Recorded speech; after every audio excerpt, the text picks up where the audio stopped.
স্বাগত। আজকে বাংলাদেশে আপনাদের সঙ্গে আছে আমি খালেদ মহিউদ্দিন। মুক্তি পাওয়ার প্রথম ধাপে বাধা পেল মোস্তফা সরোয়ার ফারুকী নির্মিত চলচ্চিত্র। প্রশ্ন উঠেছে ছবির কাহিনী নিয়ে। বিতর্ক কাটিয়ে ডুব চলচ্চিত্র আলোর মুখ দেখবে কিনা, এসব নিয়ে আজকে আলোচনা। ডুবের ভাষা কথা বলতে স্টুডিওতে আছেন বাংলাদেশ টেলিভিশনের মহাপরিচালক এস এম হারুন রশিদ এবং চলচ্চিত্র নির্মাতা মোস্তফা সরোয়ার ফারুকীও আছেন আমাদের সঙ্গে। স্বাগত আপনাদের। হারুন ভাই, আমরা জানি যে মোস্তফা সরোয়ার ফারুকী পরিচালিত যৌথ প্রযোজনায় নির্মিত চলচ্চিত্র ডুব তথ্য মন্ত্রণালয় আটকে দিয়েছে। কেন আটকেছে সে ব্যাপারে আপনি আমাদেরকে একটু বা কেন আটকে গিয়েছে যদি আমরা সে বলি, সে ব্যাপারে আপনি আমাদের কিছু বলবেন কিনা? আসলে এটাকে যদি আমি আটকে যাওয়া আমি বলবো না। ওকে। কেননা আটকে যাওয়াটা তখনই যখন একটি ছবির ভবিষ্যৎ অনিশ্চিত হয়ে পড়ে, তখন বলা যায় যে আটকে যাওয়া। ওকে। এটা হচ্ছে, আমি যতদূর জানি, আমি এখন তথ্য মন্ত্রণালয়ে নেই, যেহেতু আমি এই কমিটির সাথে বিশেষ করে যৌথ প্রযোজনায় চলচ্চিত্র নির্মাণ সংক্রান্ত যে প্রাথমিক যে কমিটিটি আছে, আমি এফডিসির এমডি থাকাকালীন অবস্থায় সেই কমিটির আমি সভাপতি ছিলাম। সেখানে নিয়মটি হচ্ছে যে যিনি যৌথ প্রযোজনার ছবি যারা তৈরি করবেন তারা সেই কমিটির কাছে প্রস্তাব দাখিল করবেন এবং প্রস্তাব পেশ করার পরে সেই কমিটি এটা পরীক্ষা নিরীক্ষা করে দেখে তাদের সুপারিশক্রমে তথ্য মন্ত্রণালয় এটির অনুমোদন দেবে। এভাবেই চলছিল এবং তারপর নির্মাণ করে তারা সেন্সর বোর্ডে জমা দিতেন। তো পরবর্তীতে কতগুলি অভিযোগ এলো যে যৌথ প্রযোজনার যে পরিকল্পনাটা করা হয়, পরবর্তীতে ছবি নির্মাণের ক্ষেত্রে সেই পরিকল্পনাগুলি আর বাস্তবায়িত হয় না। সেখানে কিছু বৈষম্য, কিছু হিসাব নিকাশের একটু গড়মিল থেকে যায়। তখন একটা নিয়ম করা হয়েছে যে যৌথ প্রযোজনার সেই কমিটি চলচ্চিত্র নির্মাণের পরে তারা একটু দেখবেন যে যৌথ প্রযোজনার যে ঘোষণা তারা দিয়েছিলেন সেই ঘোষণাগুলি চলচ্চিত্রে যথাযথভাবে প্রতিফলিত হয়েছে কিনা। আমি আমি আমি আমি যেটা জানি সেটা হচ্ছে যে মোস্তফা সরোয়ার ফারুকীর এই চলচ্চিত্রটি যৌথ প্রযোজনার যে কমিটি, সে কমিটি তারা প্রাথমিক যে অনুমোদন সেটা দিয়েছিল এবং দেওয়ার পর তারপরে যেটা হয়েছে সেটা হচ্ছে যখন তিনি নির্মাণ করে এটা আবার সেই যৌথ প্রযোজনা কমিটির কাছে দিয়েছেন, যৌথ প্রযোজনা কমিটির কাছে মনে হয়েছে যে চলচ্চিত্রটি ঠিকই আছে। তো সেই প্রেক্ষিতে কোনো একজন নাগরিক একটি অভিযোগ দাখিল করেছেন। সেই অভিযোগের প্রেক্ষিতে তথ্য মন্ত্রণালয়ের কাছে আমি আজকেই বিষয়টি নিশ্চিত হয়েছি যে সেই অভিযোগটি যাচাই করে দেখার জন্য সেই কমিটিকে আবার একটি পত্র দেওয়া হয়েছে এবং তারা খুব শীঘ্রই যাচাই করে তাদের অভিমত জানাবেন এবং তারপর চলচ্চিত্রটি সেন্সরে যাবে। জনাব হারুন রশিদ, আমি প্রশ্নটি আবার আরেকভাবে করি। মেহের আফরোজ শাওন, হুমায়ুন আহমেদের স্ত্রী, তার একটি চিঠি আমার হাতে আছে যেটি বাংলাদেশ ফিল্ম সেন্সর বোর্ডের চেয়ারম্যানকে দেওয়া হয়েছে, certification of the feature film ডুব। ওই চিঠির প্রেক্ষিতে এই সিদ্ধান্ত নেওয়া হয়েছে কিনা যে এই অনাপত্তিটি এই মুহূর্তে দেওয়া হবে না? তিনি আপত্তি দিয়েছেন। তার আপত্তিটি কি আমলে নিয়ে? তার আপত্তিটি আমলে নিয়ে, এটি একজন নাগরিক আপত্তি দিয়েছে, সে আপত্তিটি ফয়সালা হবে হয়তো সময়ের ব্যাপার, মাত্র কয়েকদিন সময় লাগবে। কি প্রক্রিয়াটি ফয়সালা হবে? ফয়সালা হবে সেই যৌথ প্রযোজনার যে কমিটি, তারাই সেটা থেকে বলবে যে তাদের মতামতটি সঠিক আছে কিনা, তারা যথার্থ মনে করছেন কিনা। ওকে, আমরা মেহের আফরোজ শাওন যে আপত্তিটি জানাচ্ছেন সেই আপত্তিটি আমরা একটু দেখে নিতে চাই যে তিনি কেন এই চলচ্চিত্রটির আপত্তি জানাচ্ছেন। আমাদের কিছু দর্শক বলছেন যে আজকের অনুষ্ঠানে মেহের আফরোজ শাওন থাকলেও হয়তো ভালো হতো। যাই হোক, তিনি আজকে একটি সংবাদ সম্মেলন করেছেন, সংবাদ সম্মেলনের কিছু অংশ আমরা একটু দেখে নিই আমরা মোস্তফা সরোয়ার ফারুকীর কাছে যাওয়ার আগে। কেউ যদি হুমায়ুন আহমেদকে নিয়ে একটি ছবি বানান, তার সর্বপ্রথম হুমায়ুন আহমেদকে ভালো মতো জানা উচিত ছিল। তিনি হুমায়ুন আহমেদ সম্বন্ধে জানেনই না, সুতরাং তার শুরুটাই আসলে আমার কাছে মনে হয়েছে ঠিক হয়নি। উনি লেখক হুমায়ুন আহমেদকে নিয়ে যদি ছবি বানাতেন তাহলে হয়তোবা আমি ওনাকে অ্যাপ্রিসিয়েট করতাম। উনি হুমায়ুন আহমেদের পারিবারিক জীবন, ব্যক্তিগত বিষয় নিয়ে ছবি বানানোর অধিকার আসলে আমার মনে হয় নেই। একটি বিষয়ে আমি আপনাদের দৃষ্টি আকর্ষণ করছি। আনন্দবাজার পত্রিকার যে রিপোর্টটি হয়, সেই রিপোর্টার যখন আমাকে তথ্যটি জানান, আমি যখন বিস্মিত হই এবং আমি তাকে সরাসরি জিজ্ঞেস করি যে আমি বাংলাদেশের মিডিয়ার কাছ থেকে এরকম কোনো তথ্য পাইনি, আপনি কি করে নিশ্চিত হচ্ছেন যে এটি হুমায়ুন আহমেদের জীবন নিয়ে বানানো ছবি? তিনি আমাকে তখন বলেন তার কাছে প্রমাণ আছে।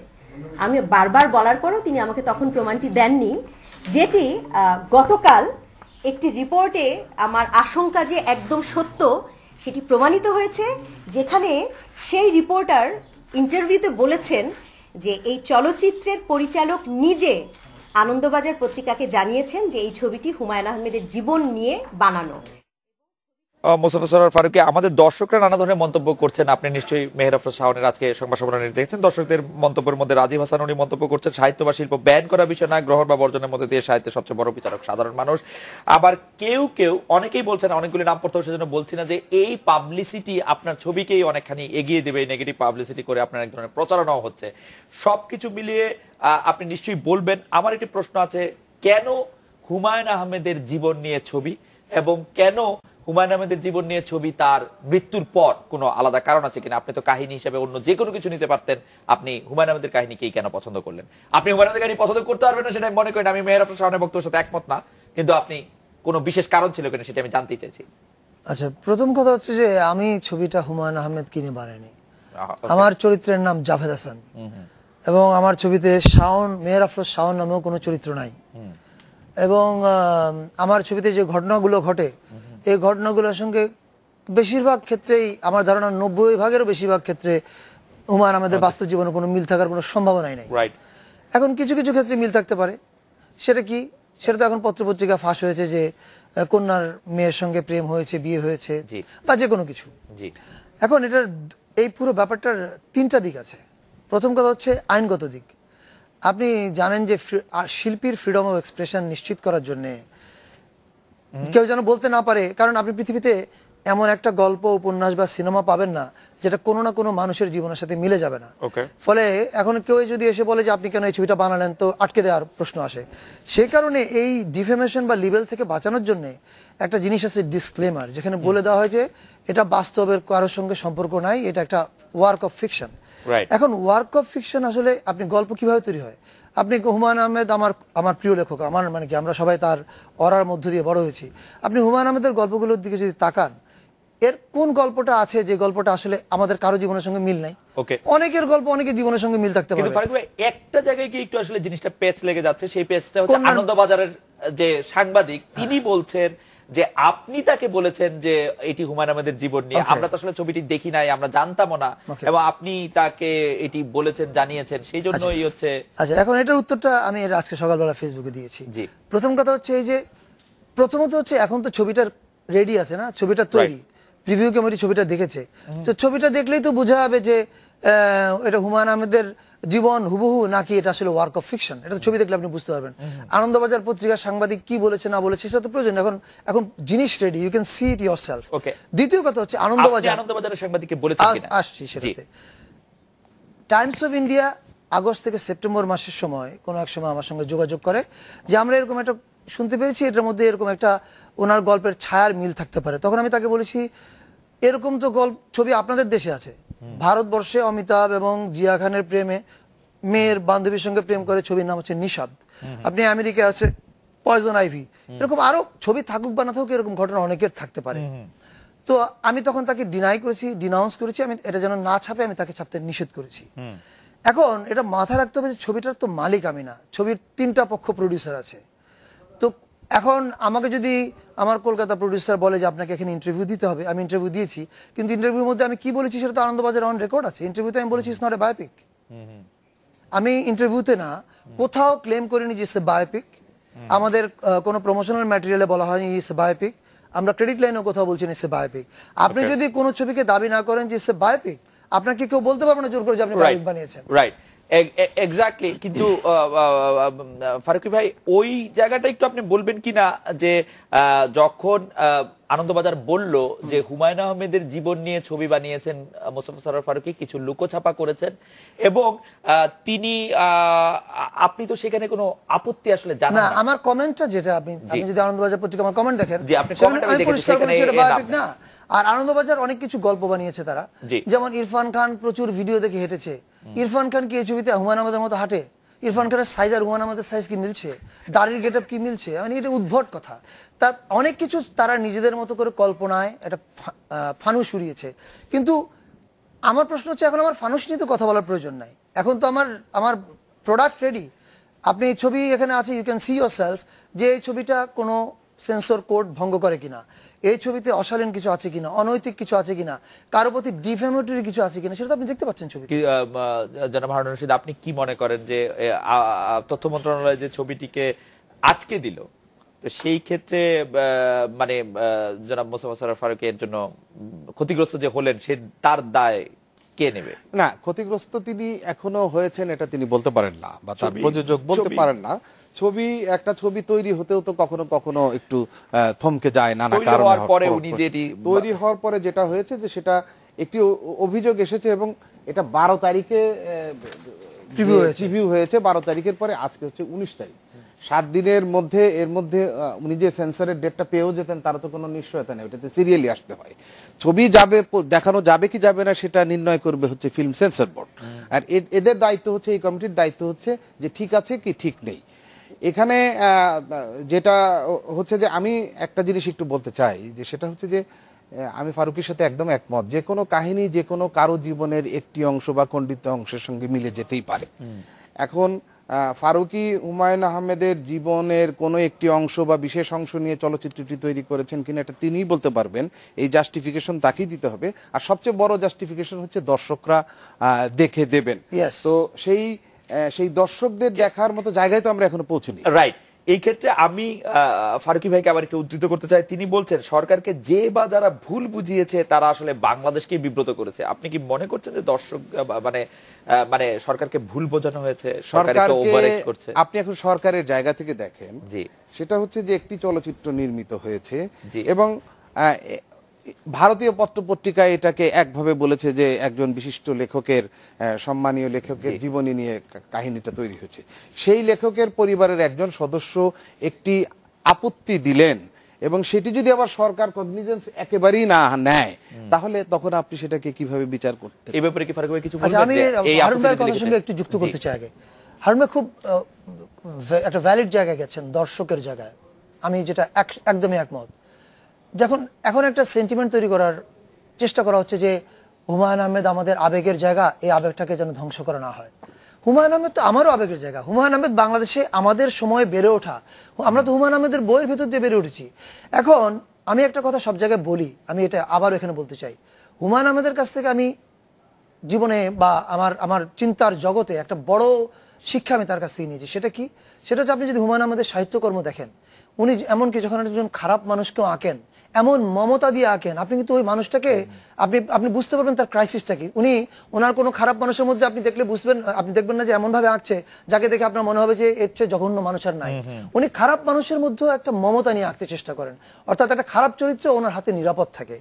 আমি সেটা করতে পারি কিনা জানি না, কিন্তু আমার কাজের দিকে যদি আপনি তাকান, আপনি দেখবেন যে আমার কাজের ক্ষেত্রেও কিন্তু কোনো নায়ক ভিলেন ভালো খারাপ এই ব্যাপার নাই। আপনি টেলিভিশন ছবিতে যদি দেখেন, ছবির শুরুতে এই চেয়ারম্যানকে মনে হয় একজন খারাপ লোক, আপনি ছবির শেষে এই চেয়ারম্যানের জন্য আপনি কাঁদবেন।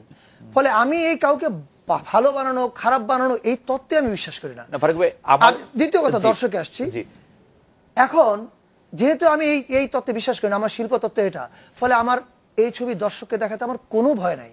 আমি তো চাই দর্শক ছবিটা দেখুক।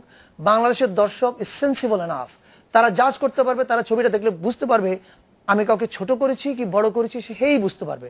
আপনার কি মনে হয় যে 10 কোটি 12 কোটি লোক জাজ করতে পারবে? তারা বোকা। ফারুক ভাই, আমরা কি একটা এরকম অনুসিদ্ধান্তে আসতে পারি যে আপনি এই ছবিতে হুমায়ুন আহমেদের জীবনকে ব্যবহার করেছেন এবং পরবর্তীতে সেটা আবার সাংবাদিকদের বলেওছেন, এই কারণে যে আপনি জানেন যে হুমায়ুন আহমেদ নিয়ে মানুষের আগ্রহ বেশি, এইটা কি আপনার মাথায় ছিল? আচ্ছা, প্রথম কথা হচ্ছে যে গল্প আপনি কোত্থেকে নেন? হুমায়ুন আহমেদ গল্প কোত্থেকে নিত? আশেপাশের জীবন থেকে। আমি গল্প কোত্থেকে নেই? যেই ঘটনা, যে চরিত্রগুলো আমাকে পীড়া দেয়, আমাকে কাঁদায়, আমাকে হাসায়, আমাকে যন্ত্রণা দেয়, আমি সেখান থেকে গল্প নেই। এখন সেই গল্পটা আমি কোত্থেকে নিয়েছি সেটা আমি আপনাকে বলবো না। এক। দ্বিতীয়ত হচ্ছে কি মার্কেটিং এর প্রসঙ্গ। দেখেন, মার্কেটিং প্রোডিউসারের কাজ। প্রোডিউসার তার মতো করে মার্কেটিং করে বা করছে। না, সফলতা আপনাকে সফল হতে হবে। না, আপনাকে সফল হতে হবে, আপনি বেশি দর্শকের কাছে পৌঁছতে হবে। ফিল্মমেকার তার ফিল্মের ক্রেডিট লাইনে কি বলছে সেটা গুরুত্বপূর্ণ। সে বলছে ইটস নট এ বায়োপিক। সে ইন্টারভিউতে কোথাও বলেন it's a biopic, it's not a biopic. আমি তো কোথাও বলছি না এটা একটা বায়োপিক। আমার প্রশ্ন হচ্ছে, বা ছায়া অবলম্বনে করা 20%। দেখেন, ছায়া তো অমিতাভ বচ্চনের আর জিয়ার, ওটা ছায়া অবলম্বনে আমারটা হতে পারে বলেন, বা পয়জন আইভির ছায়া অবলম্বনে হচ্ছে সেটা বলেন। আপনি লেখক হুমায়ুন আহমেদকে মাথায় রেখে যদি এই ছবি করেও থাকেন তাতে কোনো সমস্যা নাই, কিন্তু আমি যেটা জানতে চাইছিলাম যে হুমায়ুন আহমেদকে মাথায় রেখে যেরকম আপনি ছবি করেছেন, সেরকম যদি হুমায়ুন আহমেদ সাহিত্যিক না হয়ে হুমায়ুন আহমেদ যদি রাজনৈতিক নেতা হতেন, মাস্তান হতেন, আপনি এটা করতেন কিনা? আমরা এটা বিরতি নিচে ফিরছি আপনার কাছে।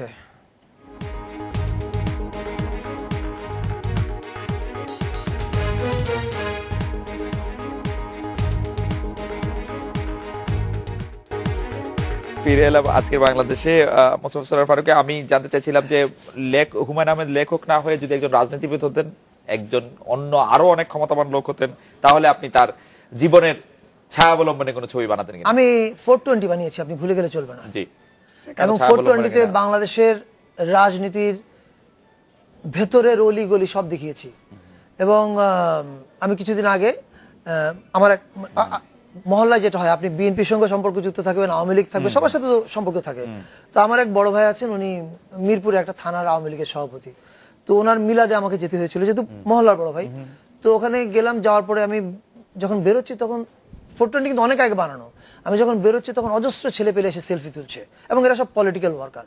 তো সেলফি তুলছে আর বলছে প্রত্যেকের একটা কথা, বস 420 সেকেন্ড পার্টটা বানান না। ওরা রাজনৈতিক কর্মী, ওরা ওখানে ওদেরকে দেখেছে, and they are still enjoying it. না, আমি আমি আমি আমি প্রশ্নটি যদি এভাবে করি, ধরেন হুসেন মোহাম্মদ এরশাদ, এত রঙের জীবন তার, আপনি কি তার জীবন নিয়ে ছবি বানাতেন কিনা? আমি এটা আরেকটা কথা হচ্ছে যে হুমায়ুন আহমেদ যখন বেঁচে ছিলেন তখন কি এই ছবিটি বানানোর সম্ভাবনা আপনি ভেবেছিলেন কিনা?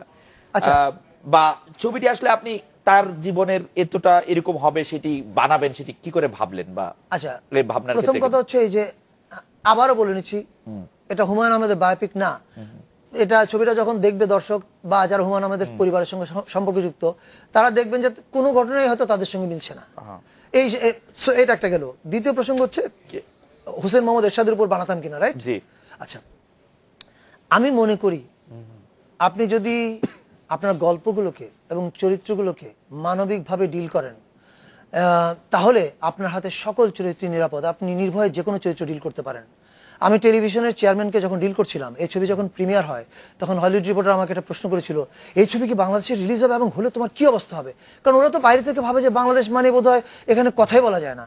ছবিটা রিলিজ হওয়ার পর তারা আমাকে আবার একই প্রশ্ন করেছে, এবং আমি তাদেরকে বলেছি ছবি ওয়াজ ওয়াইডলি রিসিভ, যদিও একটা টার্বুলেন্ট সময় রিলিজ হয়েছে। এবং আমি তাদেরকে বলেছি, তোমরা যেটা ভাবছো যে হুজুররা কি ভাববে, হুজুরদের ক্রিটিক করা হয়েছে, আমি বললাম যে মধুমিতা হলে সেকেন্ড ডে শোর পরে আমরা 4-5 জন হুজুরকে পেয়েছি, তাদের ইন্টারভিউ নিয়েছিলাম, ছবিটা দেখে তাদের কেমন লেগেছে, and all of them are crying. তখন আমি তাদেরকে একটা কথা বলেছি, আমি বলেছি আমার আব্বা ছোটবেলায় আমাদেরকে একটা কথা বলতো যে যখন তুমি কারো সমালোচনা করবা, ওই সমালোচনাটা এমন ভাবে করো, মানে তারা গালে না দিয়ে আদর করে করো, তাহলে দেখবে যে সে তোমার উপর রাগ করবে না। আপনি চরিত্রকে যদি ডিল করেন মমতা নিয়ে, তাহলে চরিত্র আপনার হাতে নিরাপদ, আপনিও যে কোনো চরিত্র ডিল করতে নিরাপদ ফিল করবেন।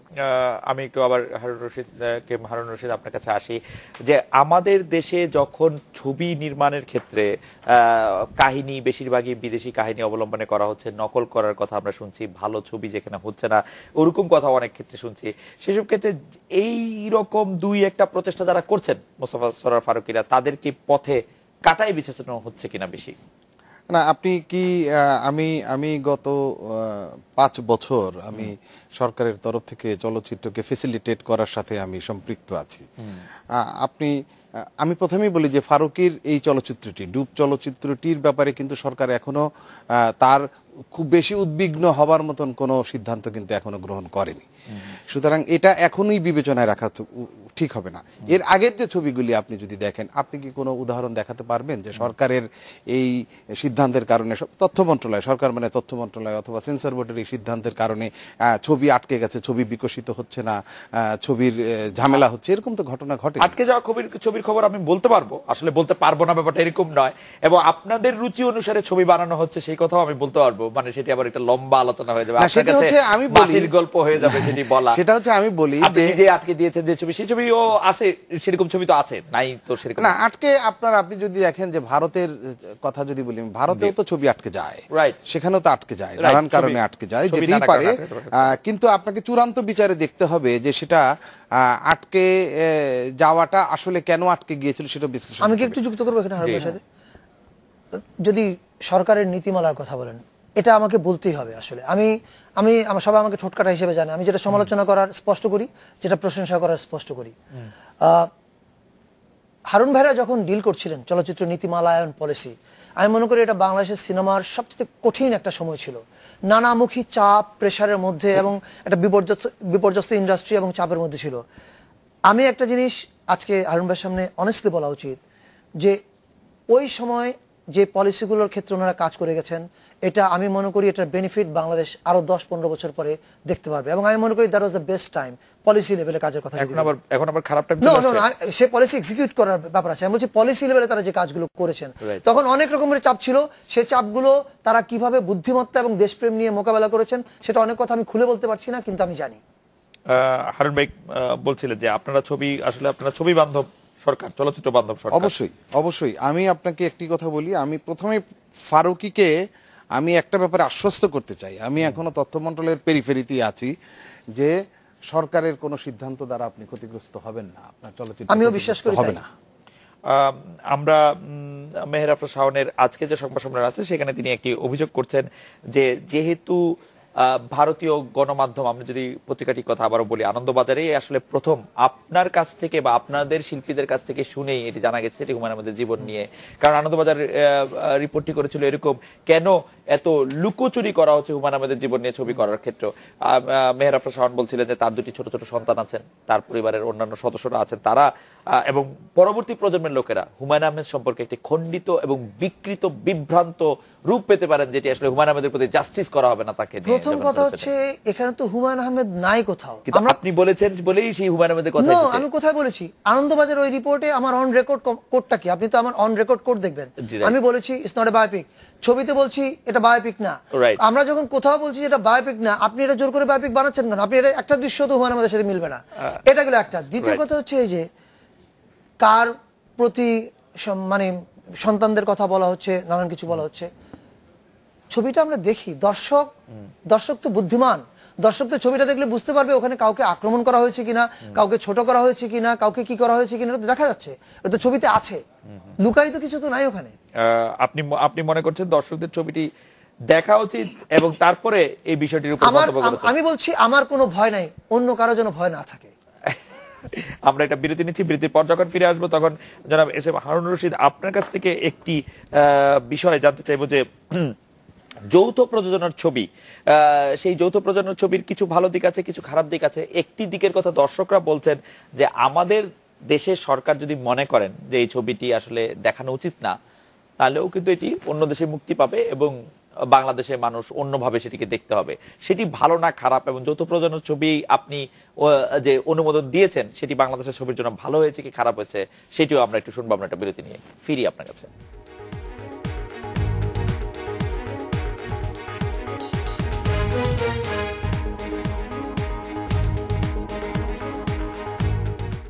ফিরে এলাম আজকে বাংলাদেশে। জনাব হারুনুর রশিদ, আমরা জানতে চাইছিলাম যৌথ প্রযোজনার ছবি আমাদের জন্য কতটা উপকার বয়ে নিয়ে আসছে। যৌথ প্রযোজনাটার প্রয়োজন কেন হয় সেটা প্রথমে আমাদের একটু বুঝতে হবে। প্রথমে আমি বলি যে যৌথ প্রযোজনা কিন্তু খুব নতুন কনসেপ্ট নয়, এটা অনেক আগে, আজ থেকে 20-25 বছর আগেও বাংলাদেশ শুধু ভারতের সঙ্গে না, শ্রীলঙ্কা, পাকিস্তানের সঙ্গে যৌথ প্রযোজনা করেছে। একটা ছবি আপনারা যদি বলেন যে দূরদেশ, এটিও যৌথ প্রযোজনার ছবি। আমাদের আমাদের গত 10-15-20 বছরের যেটা অভিজ্ঞতা সেটা হচ্ছে যে কোনো কারণই হোক, সে কারণের জন্য পৃথক একটি আলোচনা হতে পারে যে কেন চলচ্চিত্রের এই মন্দ অবস্থা, কিভাবে এটা তৈরি হলো। কিন্তু বাস্তব কারণ হচ্ছে যে চলচ্চিত্রে আমাদের এখানে পুঁজি ছিল হচ্ছে সব ব্যক্তি পুঁজি, এবং ব্যক্তি পুঁজি বিভিন্ন কারণেই চলচ্চিত্র থেকে উঠে গেল। তারা নিরাপদ বোধ করছেন না, ব্যক্তি পুঁজি লাভজনক মনে করছেন না। আপনি যদি এখন মিডিয়াতে দেখেন যে এখন মিডিয়াতে কর্পোরেট পুঁজি আসছে, কিন্তু সেখান থেকে কর্পোরেট হাউস থেকে কিন্তু চলচ্চিত্র নির্মাণের জন্য সেরকম ইনিশিয়েটিভ নেওয়া হচ্ছে না। তখন চলচ্চিত্রকে বাঁচিয়ে রাখার জন্য চলচ্চিত্র সংশ্লিষ্টরাই কিন্তু এই যৌথ প্রযোজনাটাকে আরো অর্থবহ এবং কার্যকর করার জন্য কিন্তু সরকারের কাছে তারা দেন দরবার করেছেন, এবং যার ফলে আজকের যে যৌথ প্রযোজনার যে নীতিমালা, সেই নীতিমালা পুনর্বিন্যাস করা হয়েছে এবং নীতিমালা অনেক কিছু হিসাব নিকেশ করে সহজ করা হয়েছে এবং চলচ্চিত্র নির্মাতাদের জন্য যাতে গ্রহণযোগ্য হয় সেভাবে তৈরি করা হয়েছে। এই যৌথ প্রযোজনার ফলে আপনি যদি দেখেন যে চলচ্চিত্রে অর্থলগ্নি বেড়েছে, এবং যে কোনো কারণেই হোক আমাদের বাংলা চলচ্চিত্রের মার্কেট একটু ছোট হয়ে গেছে। এই ছোট মার্কেটে বেঁচে থাকতে হলে, চলচ্চিত্রকে বেঁচে থাকতে হলে বড় মার্কেট দরকার। বড় মার্কেট করতে হলে বাংলাভাষী অন্য জনপদের সাথে আমরা যদি একসাথে কাজ না করি তাহলে বাংলা চলচ্চিত্রই তো ঝুঁকির মুখে পড়ে যাবে। সেজন্য চলচ্চিত্র সংশ্লিষ্টদের তাদের দাবি কেউ বিরোধিতা করছেন না। না, কেউ বিরোধিতা করছে না, কিন্তু আপনার কাছে মনে করা হচ্ছে যে বাংলা চলচ্চিত্র বাঁচানোর জন্য সেটা কোনো উল্লেখযোগ্য বাঁচানোর জন্য উল্লেখযোগ্য ভূমিকা অবশ্যই বাঁচানোর জন্য ভূমিকা রাখছে বলে আপনি মনে করছেন? অবশ্যই আমি মনে করি, আপনি মনে করছেন বাঁচানোর ভূমিকার জন্য। আমি ফারুকী ভাইয়ের কাছে আসার আগে আমাদের দর্শকরা কিছু মন্তব্য করেছেন, আমি একটু শোনাতে চাই। সাইফুল আহমেদ পলাশ বলছেন যে শাওন এই ছবি নিয়ে কথা বলে বা ইয়ে করে হইচই করে প্রমাণ করলো এটা তাদের কাহিনী, ফারুকের ছবি হিট হয়ে গেল। উদিসা ইমন বলছেন আমি যে কোনো ধরনের নিষেধাজ্ঞা নজরদারির বিরুদ্ধে। ইলিয়াস হোসেন বলছেন Faruk is certainly successful in promoting Doob without investing much by creating this controversy. Whatever happens, he is the ultimate beneficiary of the fuzz. I reckon this was pre-planned. আমি একটি প্রশ্ন করতে চাই যে ফারুক ভাই, এটা যদি আপনার নিয়ন্ত্রণে থাকতো আপনি কি আসলে এইটা এরকম করে একটি পাবলিসিটি করতে চাইতেন কিনা? এটা তো মানে তাহলে এটা কি আপনাকে খুশি করছে না বিব্রত করছে আসলে? না, তাহলে ব্যাপারটা দেখা যাচ্ছে যে মেহের আফরোজ শাওন এবং তথ্য মন্ত্রণালয় আসলে আমার কলকাঠিতে নড়ছে। এটা ভাবতে আমার খুব ভালো লাগছে, আমার নিজেকে খুব শক্তিমান মনে হচ্ছে। না মানে এটা আপনার উপকারে লাগছে কিনা, আপনার কাছে কি মনে হচ্ছে এই বন্ধ করাটা, আলোচনাটা? সারা আমরা যদি এখন আজকে সামাজিক গণমাধ্যম যোগাযোগ মাধ্যম যদি গত 2-3 দিন ধরে আমরা বিবেচনা করি, অ্যাবসলিউটলি এটির নিয়ে কথা হচ্ছে বেশিরভাগ। এখন এখানে আমার কি করণীয় আছে? আপনার কি করণীয় ছিল সেটি বরং আমরা জানতে চাইছি। আপনি কিন্তু কিছু করেছেন কিনা, না মানে এখন বা এটাকে এটি সিক্রেট হিসেবে আপনি রাখবেন? এখন মেহের আফরোজ শাওন এবং তথ্য মন্ত্রণালয় যে কার্যক্রমগুলো করেছে এগুলোর কোনোটাই তো আমার নিয়ন্ত্রণে ছিল না। প্রিয়ম বলছেন ডুব ছবির অভিনেত্রী তার ফেসবুক পেজে বলেছেন যে এই ছবিতে তার ক্যারেক্টারের নাম মেহের আফরোজ শাওন, তিনি বোধহয় পার্নোর কথা বলছেন। আচ্ছা, আমি এর উত্তরটা দিচ্ছি। এটা হচ্ছে আনন্দবাজার পত্রিকা, এই সম্পর্কে কিছু বলবেন? এটা হচ্ছে আনন্দবাজার পত্রিকা এই কথাটা লিখেছে। পার্নো তার পেজে আনন্দবাজার পত্রিকার ওই অংশটা কোটেশন দিয়ে শেয়ার করেছিল, রাইট। এবং তখন আমি প্রোটেস্ট করেছি, আমি বলেছি আনন্দবাজার অ্যাবসলিউটলি লাইট, তুমি কেন এটা ক্যারি করছো? তারপর ও ডিলিট করেছে কিনা আমি জানি না। আজকে মেহের আফরোজ শাওন তার সেই স্ট্যাটাসটি দেখিয়েছেন, একটি স্ক্রিনশট এবং বলেছেন যে এখন তো আমি আবার বলছি কে কি লিখেছে, কোন পত্রিকা কি বলেছে, এগুলো তো এখন অবান্তর। কারণ এখন ছবিখানা হাজির, ছবিখানাতে আপনি দেখতে পাচ্ছেন ছবিখানাতে কি আছে, জাভেদ হাসান, নিতু, সাবিরি, এরা সবাই মানে আপনার সামনে হাজির। মানে কোথায় কে কি বলেছে এটা তো গুরুত্বপূর্ণ না এখন আর। আপনার সিনেমাতে যারা অভিনয় করেছেন, মুভিতে যারা অভিনয় করেছেন, তাদের মধ্যে একজন বলবেন যে এটি হুমায়ুন আহমেদের চরিত্র নিয়ে করা হয়েছে, সেটি কি আমরা আমলে দিব না? আমি আবার বলছি, কে কি বলবেন সেটা আপনি আমলে নেবেন না, আপনি আমলে নেবেন ছবিতে কি আছে। আমি একটি কথা বলি, সেটা হচ্ছে যে যৌথ প্রযোজনার যে নীতিমালা, সেটা হচ্ছে যে এটা বাংলাদেশে যেমন কিছু নিয়ম কানুন অনুসরণ করতে হয়, আমি যে দেশের সঙ্গে যৌথ প্রযোজনা করছি তাদেরও যে ডোমেস্টিক ল যেটা সেখানে সেই অনুযায়ী কিছু নিয়ম কানুন মেনে চলতে হয়। আমাদের দেশে এই চলচ্চিত্রটি মুক্তি পাবে আমাদের নিয়ম অনুসারে, ভারতবর্ষে এই চলচ্চিত্রটি মুক্তি পাবে তাদের নিয়ম অনুসারে। এখন আপনি যেটা একটি বলতে শুরু করেছিলেন যে এই দেশ দেখা গেল কোনো কারণে, আমি যদি হাইপোথেটিক্যালি বলি যে এই ছবিটা এই দেশে মুক্তি পেল না, কিন্তু এটি কিন্তু ভারতবর্ষে মুক্তি পেতেই পারে। তো মুক্তি পেলে এটা আজকাল কি কোনো কিছু ঠেকিয়ে রাখা যায়? কোনো কিছু দেখা থেকে মানুষকে একেবারে নিবৃত রাখার কি কোনো মেকানিজম আছে? নাই। সুতরাং আলটিমেটলি কিন্তু বিচারটা কিন্তু দর্শকই করবেন, তিনি প্রেক্ষাগৃহে গিয়ে দেখেই করুন আর যেভাবেই করুন। এবং আমি এই বিচারটা নিতে চাই, কিন্তু দর্শক বিবেচনা করবেন, দর্শক বিচার করবেন, কিন্তু যে নাগরিক, আপনি যে নাগরিকের চিঠির কথা প্রথমে বলছিলেন, যে নাগরিক মনে করছেন যে এই ছবির ফলে কারো একটু ক্ষতি হবে বলে তিনি আশঙ্কা করছেন, সেটি প্রচার হয়ে যাওয়ার পরে কি সেই ক্ষতি ফিরে আনা সম্ভব? কিন্তু সেটা তো সরকারের যে দায়িত্বশীলতা হচ্ছে যে সরকারের কাছে বিচার চাইবে তার দেশের নাগরিক। কিন্তু আপনার কাছে কি মনে হয় যে সরকার এক্ষেত্রে বিচার করার থেকে কোন পক্ষে কথা বেশি হচ্ছে সেদিকে নজর রাখছে? কারণ সরকারের তো বিচার করার কোনো টুল আমি দেখছি না। না, টুলটা হচ্ছে যে আমাদের তো যেমন আপনি যদি এটা সেন্সর বোর্ড না, কিন্তু তারপরেও যে অ্যাডমিনিস্ট্রেটিভলি যদি আপনি দেখেন যে আমাদের যদি এথিক্স যদি আমরা যদি বলি, নীতিনৈতিকতার বিষয় বলি, এবং আমাদের যে চলচ্চিত্র নীতিমালা যেটি ড্রাফট পর্যায়ে আছে, যেটা ওনাদের সঙ্গে আলোচনা করেই ড্রাফট করা হয়েছে, সেখানেও যে ব্যক্তি স্বার্থ এবং ব্যক্তিগত যে মর্যাদা হানির কোনো কাজ করা যাবে না, সেগুলিকে যদি বিবেচনায় নেওয়া যায় তাহলে একটি সিদ্ধান্ত তো আসাই যায়, এবং সেই সিদ্ধান্ত হয়তো আদালতের সিদ্ধান্ত নয়, সেই সিদ্ধান্ত হয়তো কিছুটা হালকা সিদ্ধান্ত হবে, কিন্তু একটা সিদ্ধান্ত তো আসাই যায়। আমি বলতে চাই, আমি হারুন ভাইয়ের সঙ্গে একদম একমত। সেন্সর কোড আছে, সেন্সর নীতিমালা আছে, সেই নীতিমালার আলোকে ছবিটা দেখলেই বোঝা যাবে যে এই নীতিতে, এই ছবিতে আপত্তিকর কিছু আছে কিনা, প্রথম দিক। দ্বিতীয় দিক হচ্ছে যে আইনগতভাবে আমি তো এই কথাটা বুঝতেই পারছি না যে ছবিতে মেহের আফরোজ শাওন নামে কোনো চরিত্র নাই, সেখানে মেহের আফরোজ শাওনের আপত্তির জায়গাটার আইনগত ভিত্তিক কোথায়?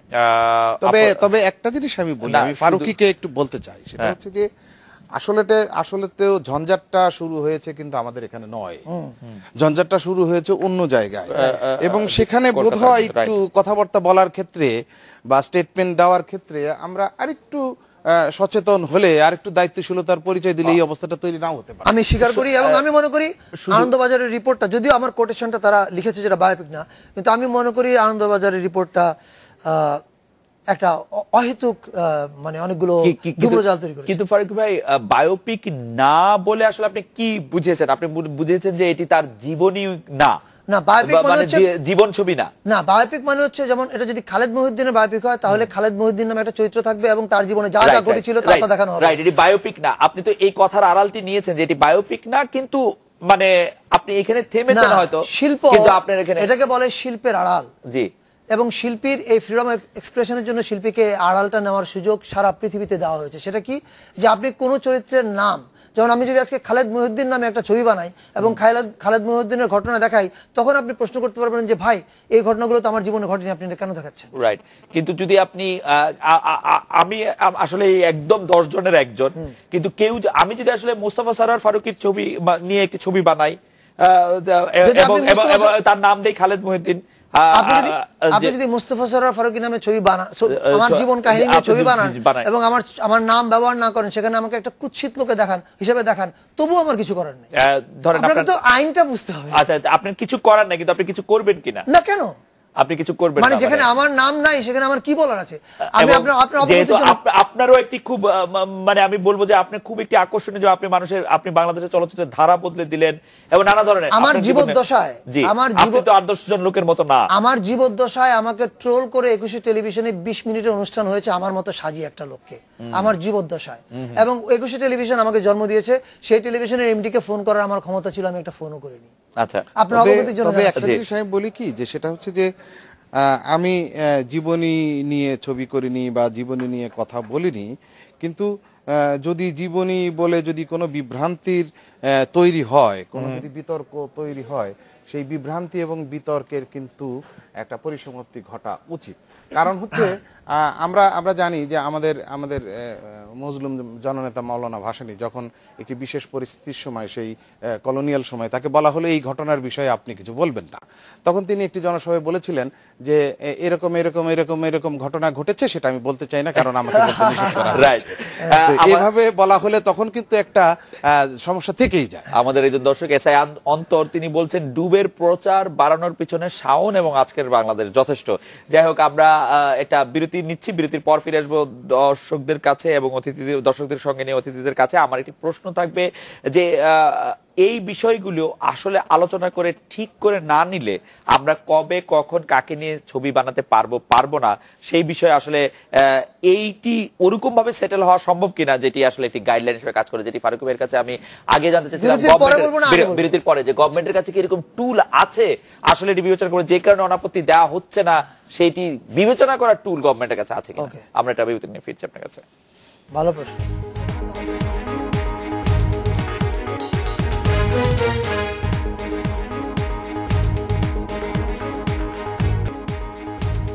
ফিরে এলাম আজকের বাংলাদেশে। মোস্তফা সরোয়ার ফারুকীর কাছে আমার প্রশ্ন ছিল যে গভর্নমেন্টের কাছে আসলে কোন ছবি মানে অনাপত্তি পাবে বা পাবে না, সেটি বিবেচনা করার আসলে টুল আছে কিনা। তার মধ্যে আমি দর্শকদের একটু প্রশ্ন শোনাতে চাই।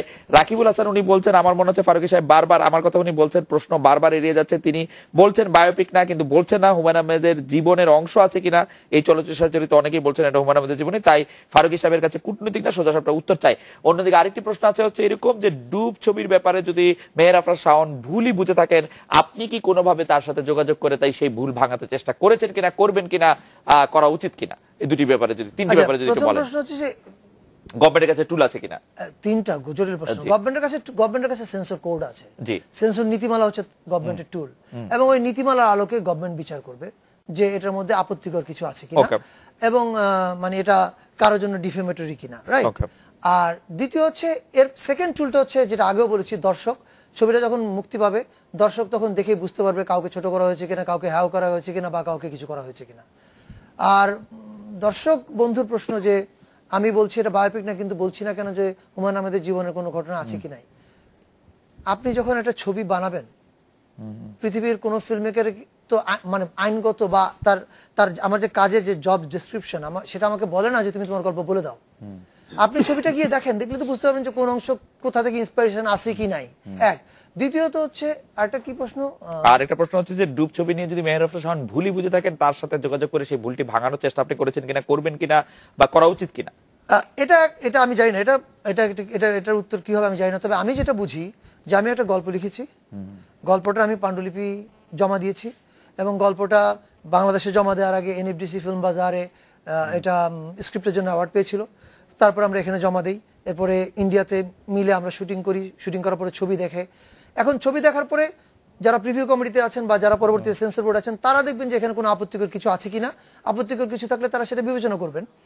আর মেহের আফরোজ শাওনের যদি কিছু বক্তব্য থাকে, উনি তো সেন্সর বোর্ডের উদ্দেশ্যে বলেছেনই। আমি তো ঠিক জানি না যে এটা ওনার বক্তব্যটা কি আমার উদ্দেশ্যে কিনা, ওটা তো সেন্সর বোর্ডের উদ্দেশ্যে, সেন্সর বোর্ড দেখবে সেটা।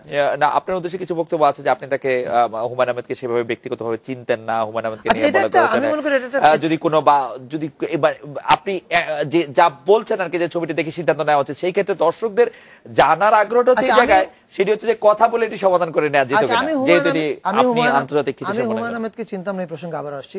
প্রথমত এটা হুমায়ুন আহমেদের বায়োপিক না, এটা ক্লিয়ারলি ছবির শুরুতেও লেখা আছে। ফলে যেটা শুরুতে ছবি বলছে আমি বায়োপিক না, আপনি তো জোর করে বায়োপিক বলবেন না। দ্বিতীয় হচ্ছে আমি হুমায়ুন আহমেদকে চিনতাম না, হ্যাঁ এটা আমার দুর্ভাগ্য, আমি ওনাকে চিনতাম না।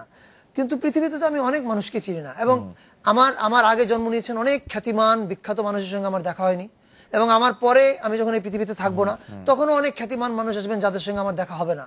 এখন এটার জন্য আমি কি করতে পারি? আমি শুধু আফসোস করতে পারি, এবং পরকালে আমার দেখা হবে এই আশা করতে পারি। আর কি করতে পারি? জনাব হারুন রশিদ, এই সম্পর্কে কি আপনি কোনো কিছু বলবেন, যে এই একটি সমস্যা তৈরি হয়েছে আসলে, এবং সেই ক্ষেত্রে আমরা কোন রকম এরকম কোনো একটি প্রিন্সিপাল বা এরকম একটি সেট রুল দেখবো কিনা, কাকে নিয়ে আমরা ছবি করতে পারবো, কাকে নিয়ে ছবি করতে পারবো না, সেক্ষেত্রে একটি দেখা উচিত কিনা? আমি বলি, আজকে আমি আপনাকে আরেকটা জিনিস বিচার করতে বলবো, যে ফারুকি যৌথ প্রযোজনার জন্য জাজ মাল্টিমিডিয়া এবং অন্য ভারতের প্রযোজনা প্রতিষ্ঠান ফারুকির এই পাণ্ডুলিপিটি এই বাছাই কমিটির কাছে জমা দিয়েছে, এবং তারা একই ধারণার বশবর্তী হয়ে তারা যদি এই পাণ্ডুলিপিটা বাতিল করে দিতেন তাহলেও কিন্তু সমালোচনার ঝড় বইত। এখন এখানে বিষয়টি হচ্ছে যে যিনি চলচ্চিত্র নির্মাতা, আসলে কিন্তু সরকার যে জায়গাটা আপনার চলচ্চিত্র নীতিমালা ড্রাফটে যেটা বলেছে, এটা নির্মাতার দায়িত্বশীলতা এবং প্রডিউসারের দায়িত্বশীলতা, এটা যদি এস্টাবলিশ করা না যায়, আপনি যদি আইন দ্বারা ধরতে যান অনেক কিছুই ধরতে পারবেন না, আবার অনেক কিছু চাইলে ধরা যায়। আমি এখানে একটু জানতে চাইছিলাম যে ধরেন মোস্তফা সরোয়ার ফারুকীকে উনি কি বায়োপিকই করতে চাইলেন তার মানে লেখকের মৃত্যুর পর হুমায়ুন আহমেদের, সেক্ষেত্রে যদি বিষয়টি এরকম হয় যে তিনি একাধিকবার বিয়ে করেছিলেন, তার পুত্রকন্যারা আছেন, সেক্ষেত্রে কার থেকে আসলে অনুমতিটা চাওয়া উচিত? বায়োপিক হলে যেটা হবে সেটা মানে কার থেকে তিনি অনুমতি চাইতে পারতেন, না তারতে কাকে জানাতে পারতেন, কারণ জানাতে চাইতেন না। এটা যদি ধরা যাক যে যৌথ প্রযোজনার চলচ্চিত্র নয়, আচ্ছা এটি হচ্ছে বাংলাদেশের প্রযোজনার চলচ্চিত্র, তাহলে তো এই কমিটির কাছে যেতই না, এটা সরাসরি সেন্সর বোর্ডের কাছে যাইতো।